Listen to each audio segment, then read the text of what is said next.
If you can't speak well, or you can't sell me on why I should give you $39,000 to go to college, then I don't really believe that you really want to go to college. The kids nowadays, that they will ghost you or they won't respond to you, and then it's almost insulting, and then they don't respond to you. I want real kids. I want kids that's hungry and that just want an opportunity to play and not chasing colors. Come with the mindset, I want to work.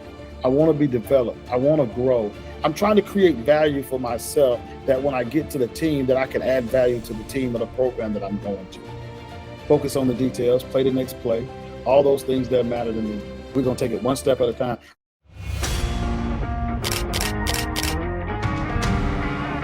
You're listening to the Football Scholarship Podcast, the playbook for parents and athletes who want to secure the best football scholarships possible. From securing a D1 football scholarship in the SEC at Ole Miss at just £5,700 myself, to helping 83% of the athletes I mentor achieve football scholarship offers and 42% going Division I, I've learned countless lessons that I'll be sharing right here with you.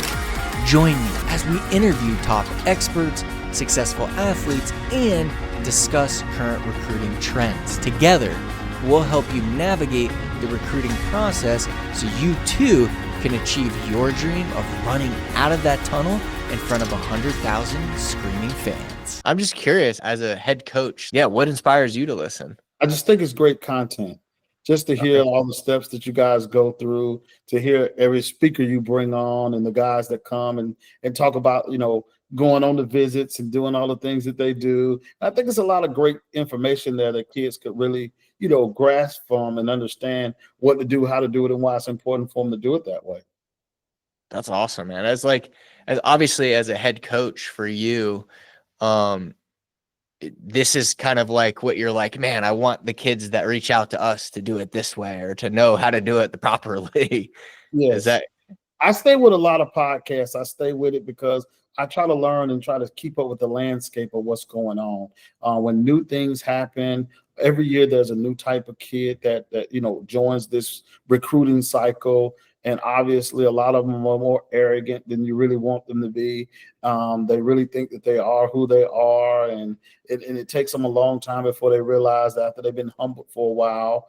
I even like how you talk about the parts where you're talking about the social media pages and how it need to be cleaned up. I think it was your podcast that I watched, how to make a highlight video.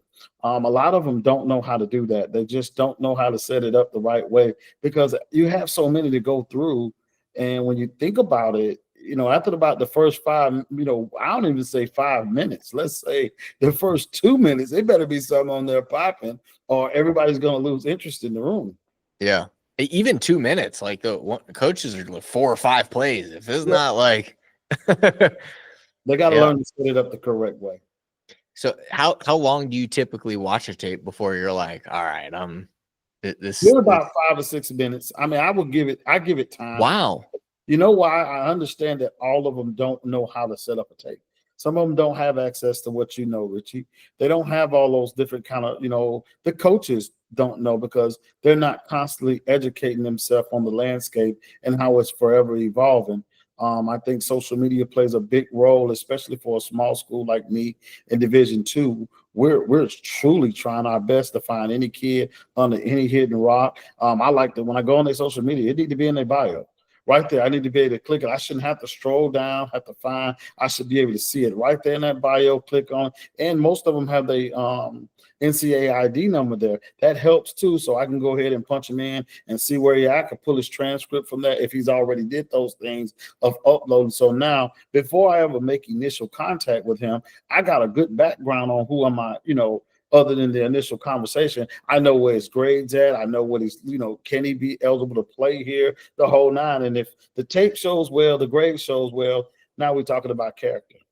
Yeah, I love that, man. I love it how you got like a very systemized process. How do you relay that to all your coaches, right? To get them to kind of follow that same process, I guess. Trust me, it's difficult. It's been difficult over the years because everybody have their way of doing things, and right. Just surrounded myself with a bunch of former older head coaches, and they used to get in the car, driving places, and going to houses, going to practice. And this new wave of social media recruiting is something hard for them. So I had to make them clean their profiles up. I hired a whole social media team, and those young ladies, what they do is they go on and they create profiles for the coaches, and now they try to teach the coaches how to work X, try to work Instagram, and TikTok is a big one. And Facebook used to be, but it's kind of fading away now. Facebook is kind of more for people 50 and up, and everybody else is kind of like moved over to these other platforms. So I try to get the coaches to understand the importance of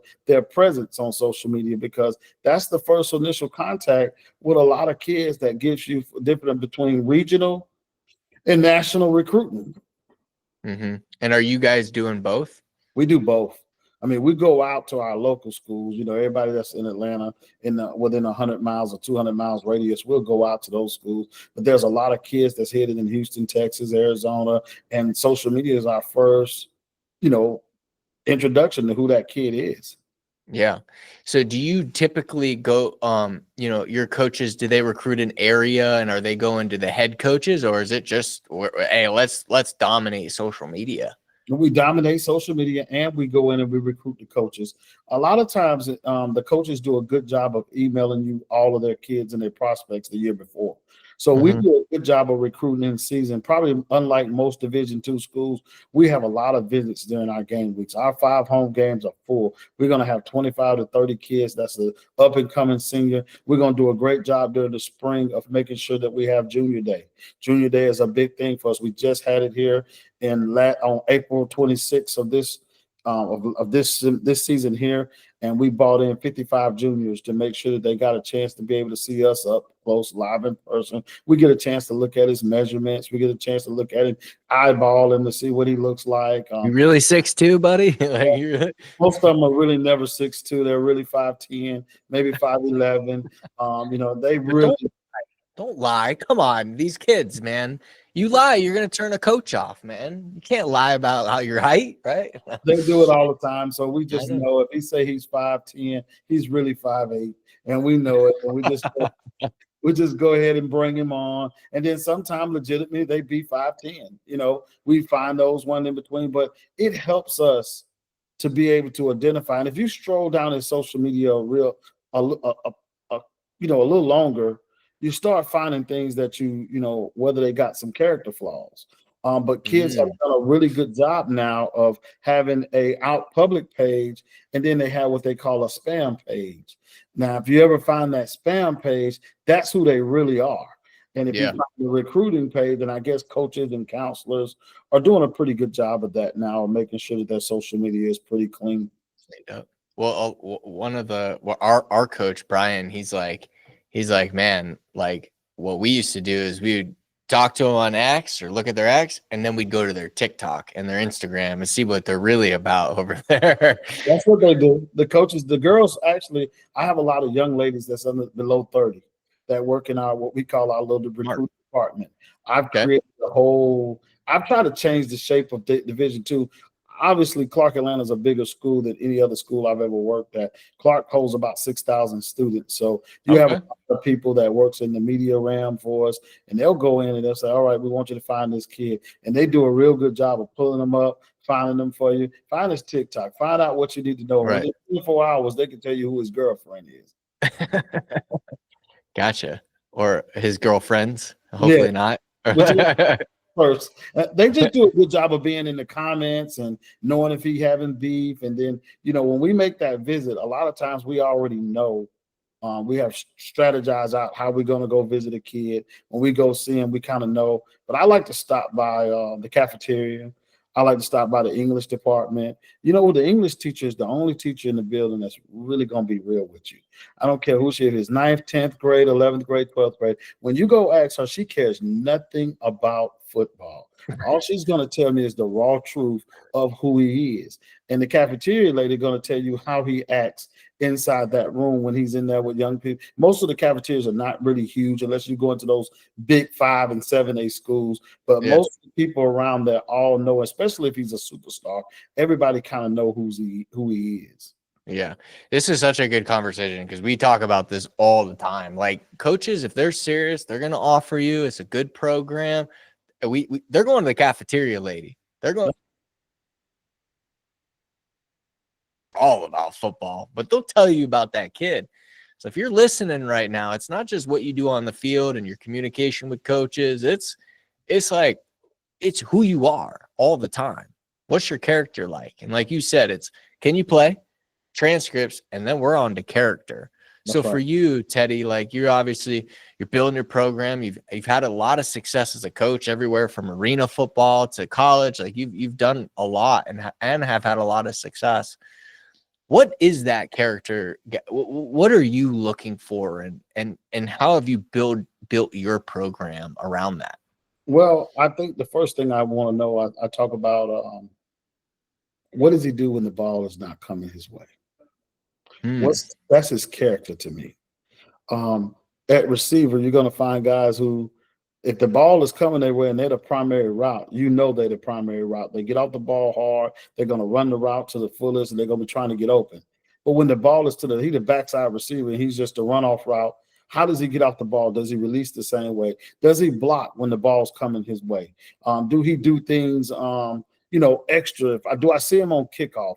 A lot of those things play a role in me. I don't never just want to watch a highlight reel. I'm always going to stroll down and see if I can get a game film.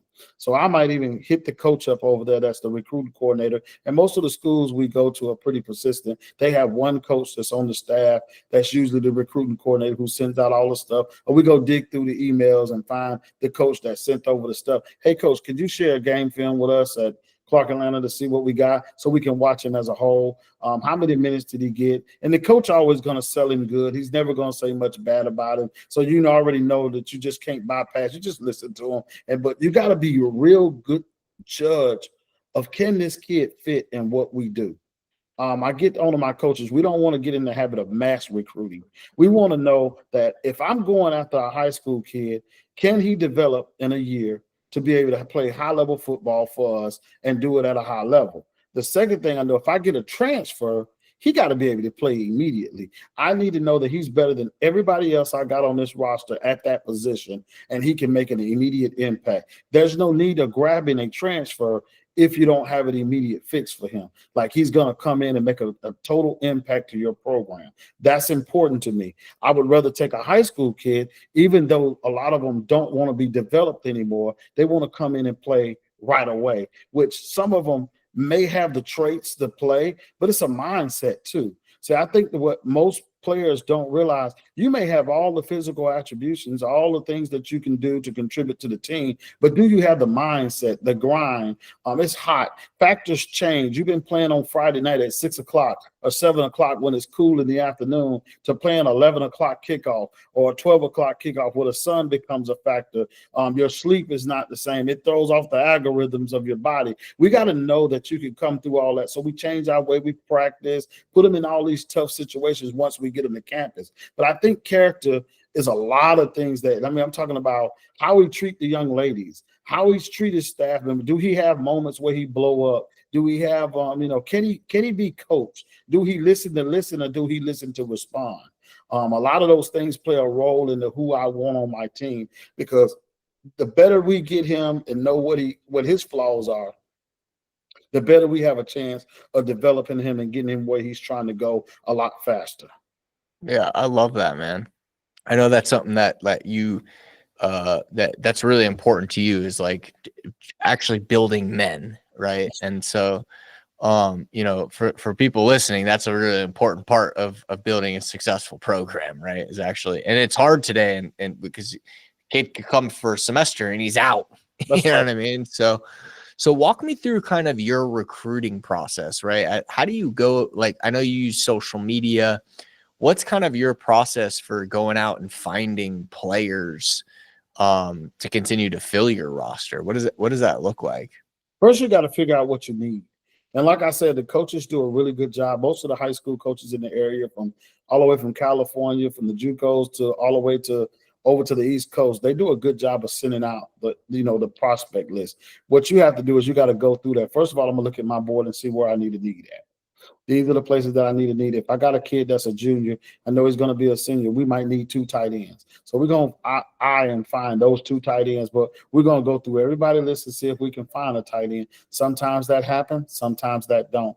Then we go through and we get on social media, and we might find some areas where some tight ends may be located at. And then when you got a bandwidth and you've been coaching as long as I have a bandwidth that I could reach out to coaches and just put fillers out there and say, hey, coach, do you know anybody in your league or in your conference or your little area that you play in that was a good tight end? And those coaches will come back with feedback really fast. And now you have all these workout kings, the guys that does, they work out with private workouts. And all you got to do is throw an email to one of theirs or text message to one of their facilities. And trust me, they'll find 5 guys that be like, oh, I know this guy. He plays at this high school. Let me get you in touch with him. And within 24 hours, they're going to have it back to you. But to make a long story short, everything is done and thought out well. We know who we want. We know how we want them. Now, there's a few surprises that always sneak up on us every year that some kid emails. And so at nighttime, I might sit on the phone and just be going through the emails. And I found some really good football players that may be just what I call a tweeter kid. He's just a little bit undersized. He's not going to hit the Division I level. He may be a little too short for me, but I can live with it. He can play, if I signed a DB this year that's 5'8", and if he was maybe 5'9" or 5'10", but he played for one of the best programs in the country. His name is Von Mitchell. And I thought that, the D1s weren't going to take him because he don't meet the height requirement. He don't have the hand width. But I watched him play on tape, and I watched him lock down some of the best receivers. He played at one of the greatest Grayson High School. You got to think about what they produce, how hard he's worked. He's been in a weight room. That all plays a role into where that kid comes from, too. How well has he been coached? What is his football IQ? A lot of that stuff is just a matter of, I'm not as big into the height and like you got to be 6'1" to play corner. It's just not there for me because I know that I'm selling a pipe dream. Yeah, totally. And it's also like I like your model there because you might also come across a guy who's absolutely dominant, but he's a little undersized. But it's like, hey, at this level, at D2 level, I can get like an FCS or maybe even a G5 level talent, but just not quite the size. Who can come in here and can compete and can play. So I like that, man. Not every coach does use or check their email. Some do. I talk to, some don't, right? And so for players listening, this is a really important thing right now is like, if you're doing outreach to coaches, some do email, some do DM. That's why you need to do everything, right? Some don't look at it at all, but that doesn't mean you don't not do it. You do it for the coaches that do. So for you, Teddy, like when you get an email and you're watching, their film, what's that kind of process for you? Like you found players that you ended up moving forward with and offering in the long run. Like, what is that process for you of like, okay, I watched this kid's film. Do you typically just reply back to their email? Like if there's interest, like how do you go about that communication? Not so fast. What I do is I'm gonna put it in the staff meeting at 10 o'clock. So we all got a chance to bring players to the table at 10 o'clock. We set the computer up and we pull them up. I got a kid that I saw. I want everybody in the room, and we're going to take a vote on him. Here he is, bam, bam, bam. And we'll walk away from that table. We make votes. And then the coach that was recruiting him, if I recruited him, it's my job to reach out to him and start the recruiting process.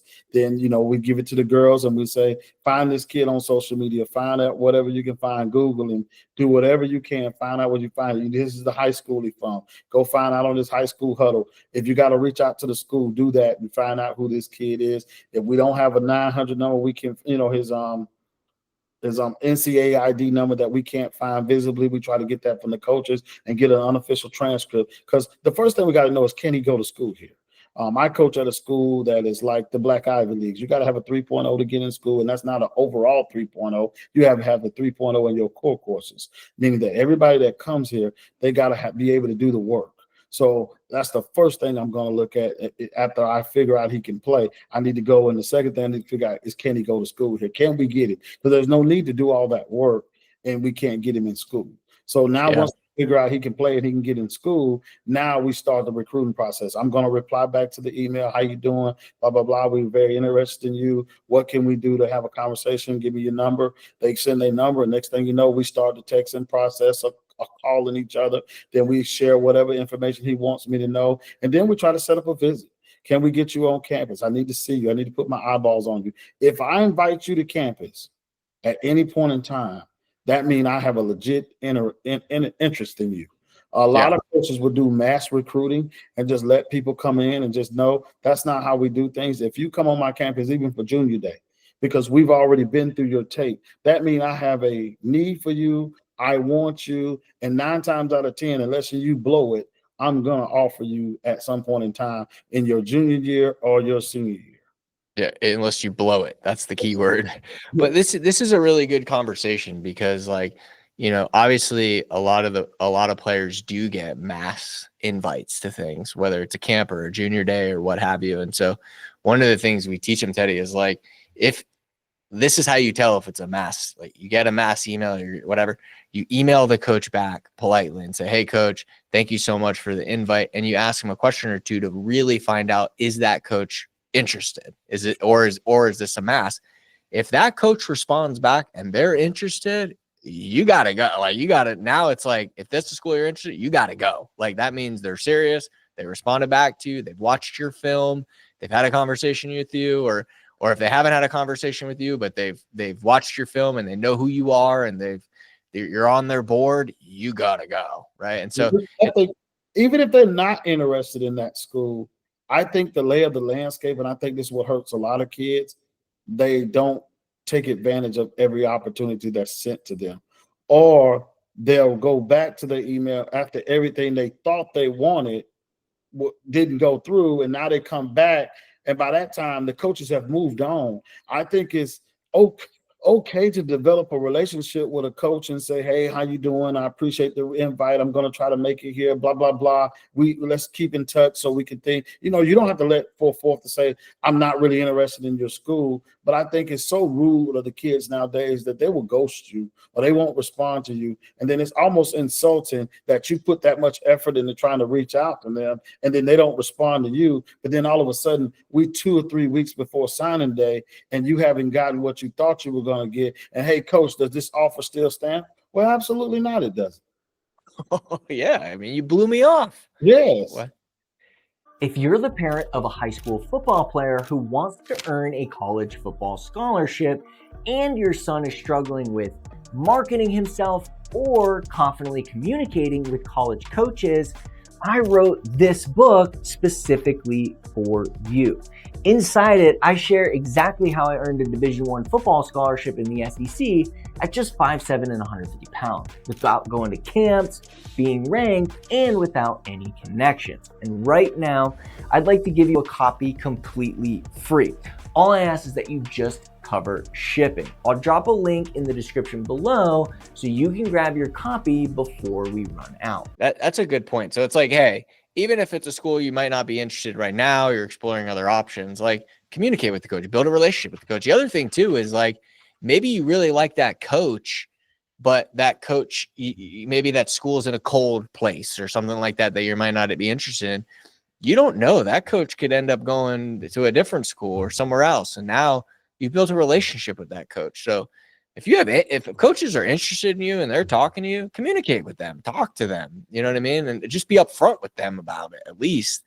I have a notebook of people that I may have recruited. Like if it's a guy I really want, the young lady asked me the other day, why do you put the people you missed on the board? Like anybody that I missed, he went up to another level. If I lost him or somewhere, I always keep him because I'll say, well, he was a good conversation piece. I like this kid. It may not work out for him where he's at, but I want to be able to keep the relationship with him, that if he jumps in the transfer portal and it's in a little notebook with a phone number he texts me from, or a Twitter account that he came from, and I'd be like, well, I recruited a kid last year that I did not get. He went to West Georgia, University of West Georgia. But guess what? He's on my roster today because he went to West Georgia and found out that, well, there's a lot of other kids that's also as good as I am, and maybe I won't get to play here, but there's an immediate spot. And I remember me and Coach Keaton had a lot of great conversations, and he texted me and said, hey, Coach Keaton, remember? Says, of course I remember you, son. What do you need? He said, well, dude, I'm just hoping that you may have a spot for me on your team. I said, sure, let's come down on the visit and let's meet. Boom. Great example. Great example. That's awesome, man. And good for you for building that relationship and keeping it, and him too, right? I think that's it's all about relationships. You know, we talk so much about relationships. So this is really good. So for you, when you do get to that process, when you're texting them, you're interested, and you get them on the phone, right? Like, one of the things we teach is like really being able to confidently communicate with a coach, right? And sharing your value and understanding what that coach is looking for and how you could help that coach achieve what their goals are, right? And really having that great conversation, because there's the difference between both kids are talented, both kids are Division II grade good players, but one of them's like, yeah, interested, maybe, or yeah, coach, yeah, and the other one's like talking to you and you're excited about it. And when you get off the phone, it's like, I like that kid. You know what I mean? So what do you like? What do you look for in those kind of, once you have that conversation, or you're having that conversation with that kid, what are you looking for? What is that like? I like the enthusiasm. They got to be enthusiastic.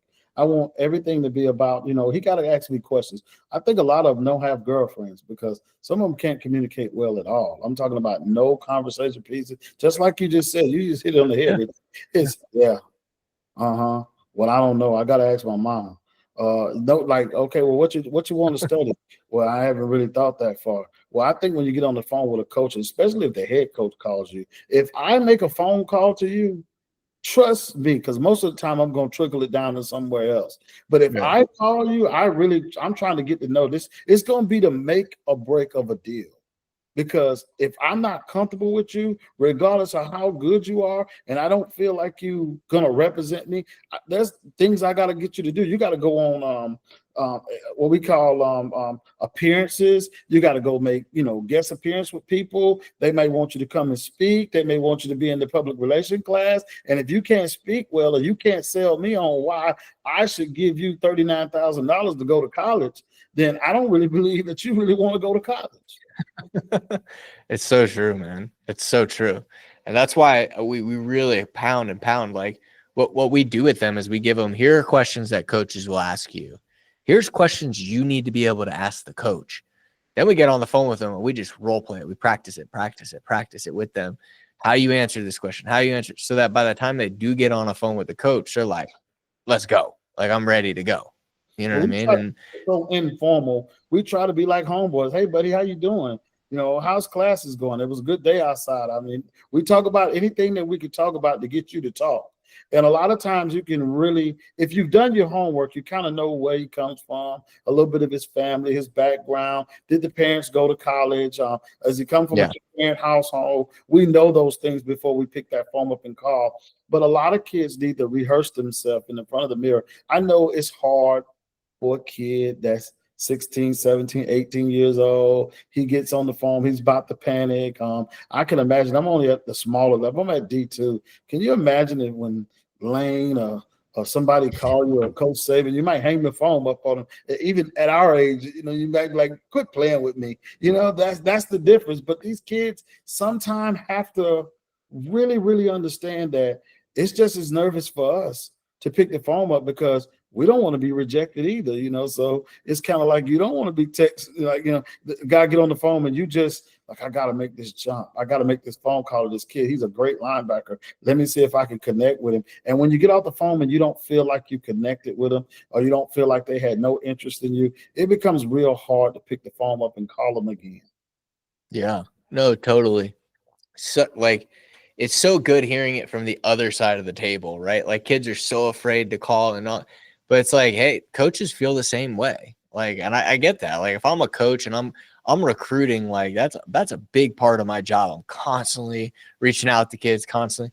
and there's a lot of rejection, right? You're constantly getting rejected, but it's like, as a coach, you're competing against other coaches because I got to get the most. I want to get the most guys in the door, right? Right. I want to get the best guys in the door. So there's a juggling act of like, I don't want to get rejected from this kid. I got to call him.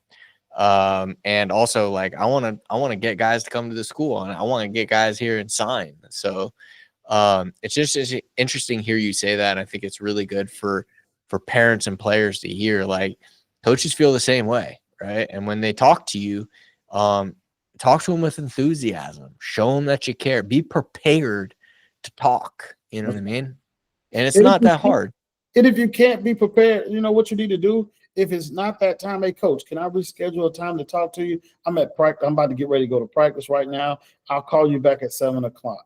Be prompt. Now you've had a chance to go in the mirror, ask your question, pull the Richie sheet out that he gave you, and you and your mom go through it before we have a conversation. And it's you know, I have to, like, my wife knows when I am about to have a conversation with a big time recruit, because usually those conversations happen at 7, 8, 9 o'clock at night when both parents are in the house, that you can, if any questions that need to be asked, it's imperative that we know if he's a Pell kid, all that stuff matters. We need to know that he has Pell Grant.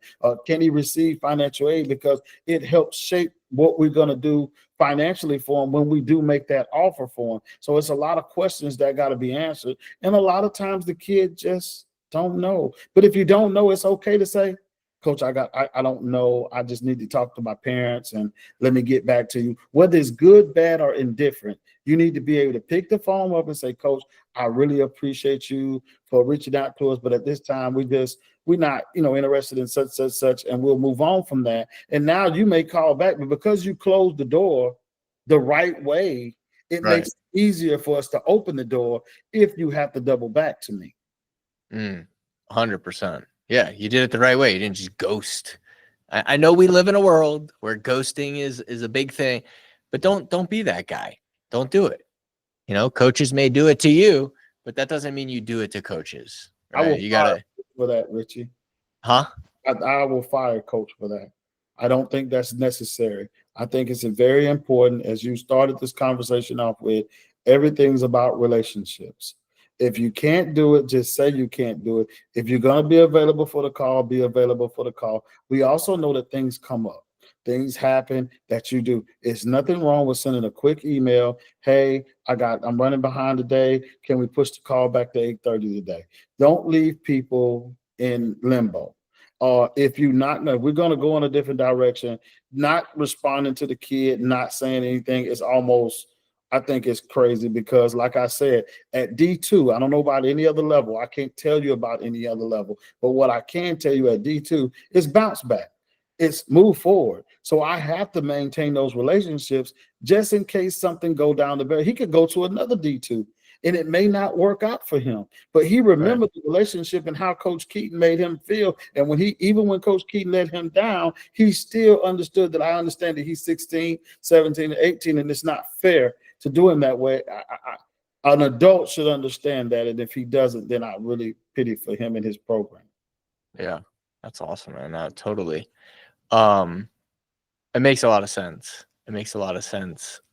Let's talk about how you take these conversations with these players, and I know you have junior days and stuff like that. Walk me through kind of like your visit process. Let's say you've evaluated their film, you talk to the kid, you like the kid.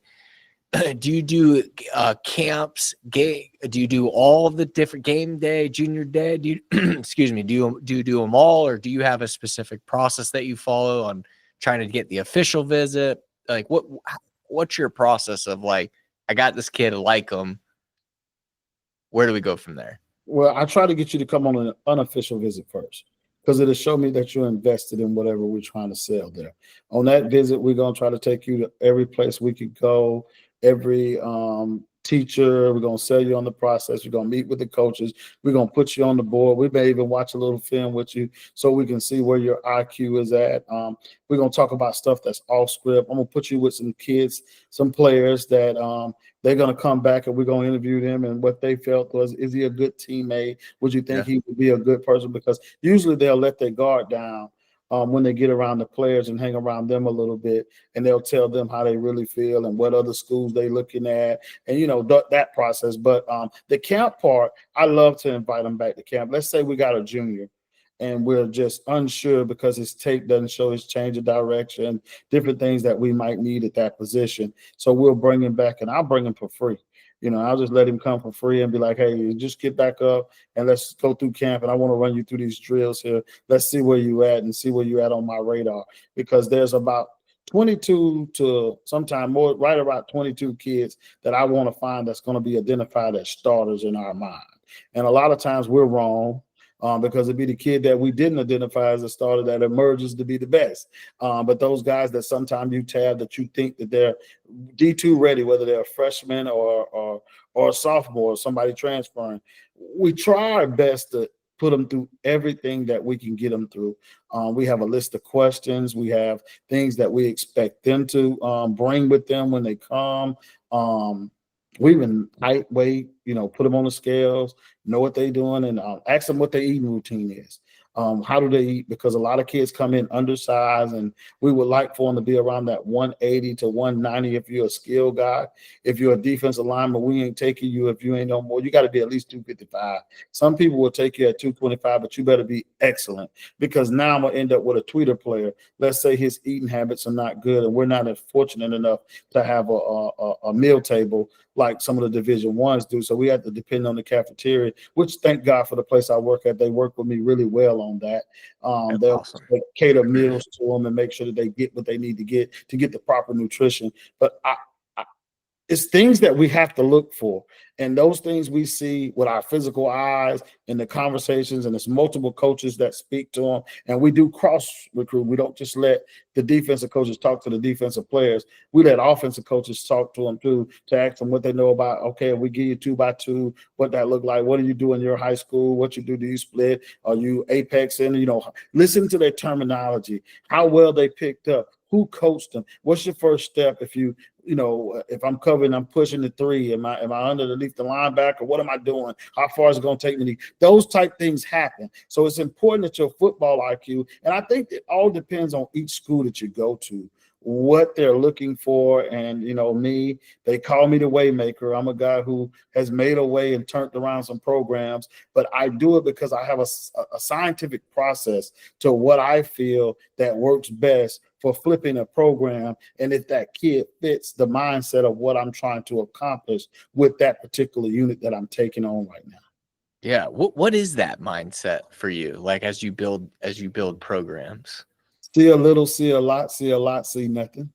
Focus on the details, play the next play. All those things that matter to me. If you play the next play, I like that one. I'll take that one. That's the name of your show. But when you play the next play, regardless of what happened, I say, so what now? What are we gonna do now? So what's the win? What's important now? Can you focus in on the small things to take care? It's a lot to build a championship program, but it starts with, how do you eat an elephant? One bite at a time. So they hear me all the time say that. I'd be like, we're going to take it one step at a time. A lot of kids be mentally challenged when it comes to collegiate football, because you know how hard it is that you've been the man at your little school, wherever you was at, you've been starting and you've been dominating, and then you get to college. And then there's 20 other people that was the man at their little school and they did everything. Now, can you mentally overcome and fight through adversity and be able to play the next play and continue, even if I'm not playing? How is my attitude if I'm not starting? Will I still work hard at practice? Because we're one play away from you starting. Right. You carry that mindset to be able to carry the team. If I ask you to play special teams, can you go play special teams and do the best at special teams as you would play if you were playing linebacker or DE? Yeah, totally. It's so true too. Like that transition from being the man, you know what I mean, to then coming to a school where everybody was the man. That's right. Even at the Division II, everybody was the man. Like, And so, I mean, a lot of people think like, oh, well, I'm definitely going to go play and start, and everyone's Jeremiah Smith when they like a true friend. I mean, this is not reality, right? Not really. So the having that mindset, I love that. And obviously next play is like, you know, to me, it's like, hey, what's the most important play? Whether you made a good one or a bad one, it's always the next play. Whether it's in school, it's in the film room, it's in the weight room, it's on the field. It's just the way of life. You know what I mean? It's always, you're on to the next play. I love that, man. I think that's really, that's why you have the program and you're building the program that you are. So camps, right? Question we get all the time, camps. So how do you go about, I know, like you said, we want to get them there. We want to see them. Do you do mega camps? Do you just do indie camps? Like, what's kind of your camp process, and how does that fit in with recruiting? Well, the mega camp is for maybe some kid that we don't know anything about. And sometimes we invite those kids to the mega camp that we want in there just so we can watch them.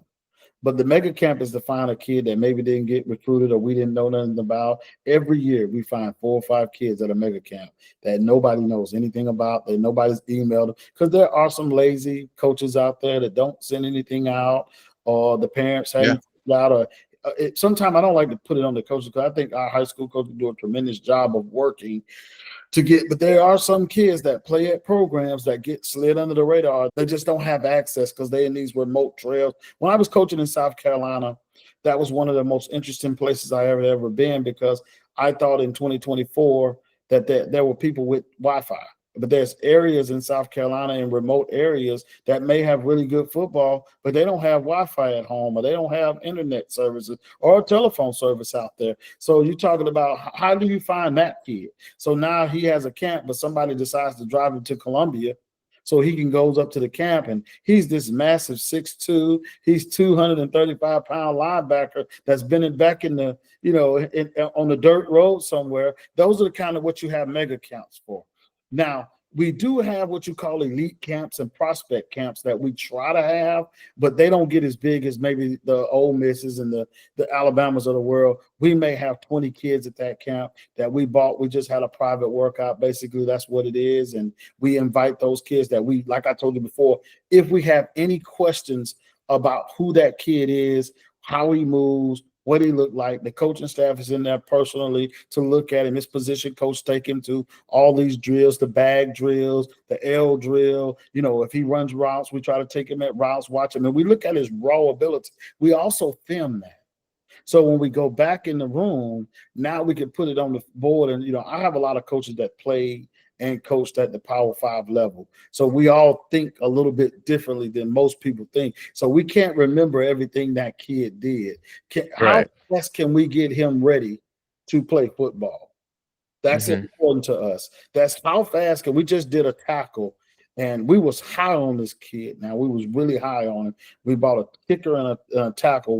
The kicker was really good, but we noticed he do 3 steps instead of we trying to get him into 2 steps, because he's got to realize that in college, that guy coming off that edge pretty fast. So we have to X him. The tackle, who looked really good on tape during high school, but once we put him out there through the drills, we didn't get halfway through the drills. He had no wind. He was not in shape, and we felt he was maybe a year or 2 away. I think kids got to invest in themselves. I think parents have to understand the investment, that if a kid's looking to get a scholarship, he needs to go get him if he plays tackle, he plays what position there is. There's somebody somewhere that work kids out to help them get their footwork and everything in order, so that when a coach put them out there, they just kind of know what to do, and they don't look like he in the 8th grade. And we all know that there's a lot of coaches in the high school level that don't have the funds to hire everybody to coach. They may have a community guy that played the position, but he don't know the details. Right. No, totally. Yeah. And I think it's a good point here, because there's 2 things you're talking about, right? Especially for like parents that are like, I want to help my son. I want to invest in my son and help him. It's like, cool. There's the product side, right? Like, you got to get your footwork right. You got to do that stuff right. And then there's the business side, which is like, you got to get in front of that coach so he even invites you there so you can show him what you can do. You know what I mean? And a coach like you, were like, we teach our players. You got to reach out to coaches. You find out who's recruiting your area. Get that coach to watch your video. Get that coach on a phone call, right? Like that's the process we teach. And for you, as you're sharing this with me, it's like, man, like, and then once you get there, be prepared to perform, to play. You got to be able to prove it on the field too. Or if they want to height weight check you, you got to be, say what you said you were, right? They got to character check you. They're going to, they want to see if you're coachable, right? At this camp, they want, can I coach this kid? Is he going to, what's his IQ in the film room? You got to do all that stuff, but you got to also be able to find a way to get in front of that coach so you can do all that stuff, right? Like you said, look at all the players, maybe even Georgia or just some of the surrounding states right there that, a lot of those players are graded as D2 players, but their coaches don't promote them. You don't even know who they are. And you do our process. You get in front of the area coach, you get them to watch this film. They're bringing that tape at 10 o'clock to the meeting with Teddy. And if you're really a Division II graded player and you set up your highlight video correctly and those top 5 plays are showing off what you can do, you just put yourself in a position now, and then you're trained to do well on the phone, and you got your grades right, and you get them on the phone. And after that conversation with Teddy, you're prepped. He looks at Teddy, I like that kid. Let's get him up on a visit. You go up on a visit, you wow him. Now you set yourself up to get a scholarship offer. Correct. Simple as that. You just explained my process in a very short way. I like it. One way to the other. But no, I mean, I think it's and then you get a program like Coach Keaton's, and it's like, hey, I want to be a part of a coach that wants to develop me, that wants me to be a part of the program. You know what I mean? It's not in it just he's in win and he's out. Like he wants to actually develop me and be a part of it. So and I'll say something here too, Richie. I think that the part where the parents got to put a little bit of investment into their kids, because let's be honest here now, we're in a win now situation in most college football, because the faster we can get a kid, it's no more development no more. There's no more of that process of the quicker kid can play, the quicker he's going to get on the field, the quicker he can help us win. And that's why we have to go through these rigorous progress. Remember at one time, we never would have went out and worked a kid out in the middle of the day. I don't care what time it was. Bring your cleats when you come, buddy. We got to see what you look like, because we don't have time. We got 4 weeks in Division II to get ready for your first ball game. And if you're not ready in 4 weeks, 9 times out of 10, if you hadn't had any external training, or you didn't come from a really good program where they really work you, where you had a great DB coach, now there's going to be things that you're not going to do that you're going to learn in college. That you're going to sure. There's going to be things that you're going to learn in college. But the more you can get your kid ahead and get him into a position to be able to know how to kick slide, know how to use his hands, know how to understand what a 3 technique is, what a 4, what are those things, all those things in terminology of defense, they really need to know that stuff. A lot of them come in and they be so far behind that it's impossible for them to play as a freshman. But his talent level may be there, but his IQ and mentality may not be there. And most of the time they get frustrated, because I don't know what it is about parents and the pressure of, if I done spent $10,000 on little Jimmy, and little Jimmy don't get no scholarship, it becomes a really bad situation, because mom and dad's in your office like, I spent all this money for my son to go to camp and do all these different things, and he can't even play. Well, man, there's a growth process in this game. And I think a lot of kids need to understand, when you come with the mindset, I want to work, I want to be developed, I want to grow, and then to give myself to create value. I'm trying to create value for myself, that when I get to the team, that I can add value to the team or the program that I'm going to. So important, man. I love that. And it's good.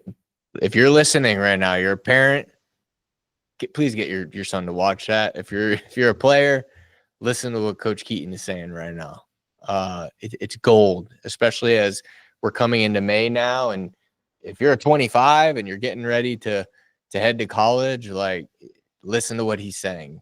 Prep yourself. And one thing too, like with YouTube today, like a lot of those, how to kick step, how to do, like, you don't have to be rich to go get a coach. You can go on YouTube, learn how to do this, go practice it, get your buddies. You know what I mean? Like, you could do this. You don't have to be, I just wanted to make that point for people that are like, oh, well, I can't afford a personal trainer. No, you don't need a personal trainer. Like, there's fire stuff out there on YouTube. That's on how right. to do it. We find new drills as coaches through YouTube. Yeah, I bet. I mean, all you got to do is go on, because like I say, if you're not educating yourself as a coach and the way things are growing and training, because a lot of us don't have the budget to go sit in the, every Division I coach's office, or go to a spring ball, or even possibly go to an NFL camp. You just don't have that in your budget at the D2 level. So you're going to have to find ways to be extraordinary so that your kids are getting the same training, the same value that you're creating for your team, that now that we're really developing them for an opportunity. And I know every coach in Division II probably on here like, no, coach, don't say that, but it's the truth. You're developing them for the next level. So at Division II, they're going to come. Some may stay with you for 4 years, but if you get one that be really solid and does a really good job, everybody's feeding down. They're coming to get him. If he's good, they're going to look at all your all conferences and all those guys, and they're going to be looking at him. How can he add value to my roster? How ready is he to play? I know Ole Miss snagged the quarterback from Division II. Yeah. I mean, that's a real thing. It's not just D2 to FCS. I mean, we're D2 to the SEC. I mean, it's like wild. So I know we're running on time here, Coach Keaton, but for you, like, what I want you to share a little bit about where you're going with this program, right? Like, for you, parents are listening, players are listening. Let's say they did an evaluation, they're grading as a Division II player. They're looking at your program, and now they're like, hey, I want to meet Coach Keaton. I'm interested in this program. What would you share with them about where the program's at now and where you're taking it to the next level? I could talk about where it was.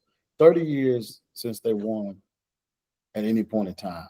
It's an academic institution.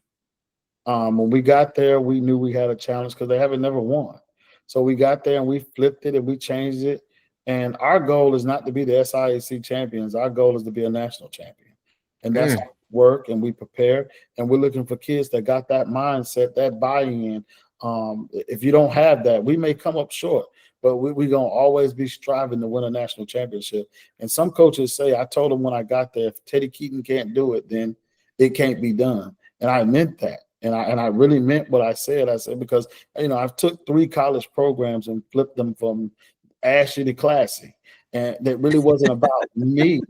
It wasn't about me. It was about the kids. It was about the type of kids that we recruited that had the same mindset that I'm willing to work hard to get where I'm going, and didn't have to have the flashy name. I just want to play football. I want to grit it out, and I want to be tough, and I want to do something that leaves a legacy for myself. And I could go back and take my kids and my grandkids and say, I started on this program and I came here and I won. It wasn't the sexiest program, but I had an opportunity to come play. I want real kids. I want kids that's hungry and that just want an opportunity to play and not chasing colors and because the locker room got gold bars in it and it's got a slide coming down the slide, that's what I want to be a part of. None of that stuff matters to me because it's all superficial. I want a kid with a good heart that's bought in to be a Panther. That's awesome, man. That's awesome. You guys hear it, man. I don't know, but I got amped up. If I was a high school football player, I want to play for that program. So that's awesome, man. If you're a player or parent right now, and I'll preface this, you've been evaluated, you're at the Division II level, reach out to Coach Keaton and see if there's or his staff, and find who's responsible for recruiting your area and see if it could be a potential fit for you. But Coach Keaton, it's been an absolute honor, and really thankful to have you on the show. I appreciate you, Richie, and keep doing the good work that you're doing. Cool, man. Will do. Appreciate it, brother. Thank you. All right. Thank you for listening to this episode of the Football Scholarship Podcast. If you enjoyed the show, make sure to subscribe and leave us a review. And for more free resources, or if you're interested in working with us, visit gonextplay.com. Until next time.